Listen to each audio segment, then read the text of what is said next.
మహిళ అసలు యాక్చువల్గా దానికి చట్టబద్ధత కలగలేదు. అది ఫస్ట్. దిశ చట్టం కాదు, అది దిశ బిల్ మాత్రమే. అది చట్టబద్ధత అయితే జరగలేదు. దానికి సంబంధించి ఏదైనా ఒక చట్టాన్ని చట్టబద్ధత కలగాలి అంటే అది రాష్ట్రపతి ఆమోదం కావాలి. సెంట్రల్ గవర్నమెంట్ దానికి ఆమోదం పొందాలి. కంపట్లేదా మనకి? మిమ్మల్ని అడుగుతున్నా, కంపట్లేదా మనకి? 21 days.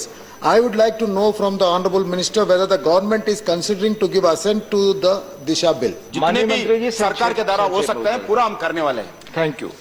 ధన్యవాదాలు తెలియజేసుకుంటున్నాను. ఈ ప్రభుత్వం మా వెంట ఉంది, మమ్మల్ని ఎంతగానో ఆదుకుంది. అందుకు ధన్యవాదాలు తెలియజేసుకుంటున్నాను. మా బిడ్డకి జరిగినట్టు ఏ బిడ్డకి జరగకూడదని అందరు గవర్నమెంట్ వాళ్ళు కానీ ఇచ్చేసిందే న్యాయం జరిగిందని నేను నమ్ముతున్నాను. చేశారు మన గవర్నమెంట్ ఇక్కడ. So I think that's one initiative, that is an excellent initiative by the Andhra government. And వేరే సిటీస్ కూడా ఇప్పుడు they should learn from Andhra.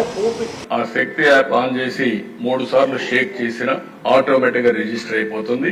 ఎక్కడున్నారో GPS చూసుకుని 6 నిమిషాల నుంచి 9-10 నిమిషాల లోపల మీ దగ్గరికి వచ్చే బాధ్యత పోలీసుల పైన ఉంటుంది. సపరేట్ గా ఇది అవసరం లేదు అని ఈ బిల్లుని డ్రాప్ చేయడం జరిగింది. ఒక మహిళా హోంమంత్రిగా ఉండి కూడా దిశా చట్టాన్ని రద్దు చేయడాన్ని ఆవిడ ఆమోదించడమే కాకుండా ప్రెస్ లో చెప్తూ ఉన్నారు. అసలు ఏ ప్రభుత్వమైనా, ఏ కేబినెట్ అయినా మహిళల రక్షణ కోసం ఏవైనా చర్యలు తీసుకుంటది. కానీ చంద్రబాబు నాయుడు గారి ప్రభుత్వం మహిళల రక్షణ కోసం ఏర్పాటు చేసిన ఈ దిశా చట్టాన్ని రద్దు చేస్తామని చర్యలు తీసుకున్నారు. దీన్ని బట్టి అర్థమవుతుంది మహిళా ద్రోహి ప్రభుత్వం ఏదైనా ఉంది అంటే చంద్రబాబు నాయుడు గారి పాలనలోని కూటమి ప్రభుత్వం అని.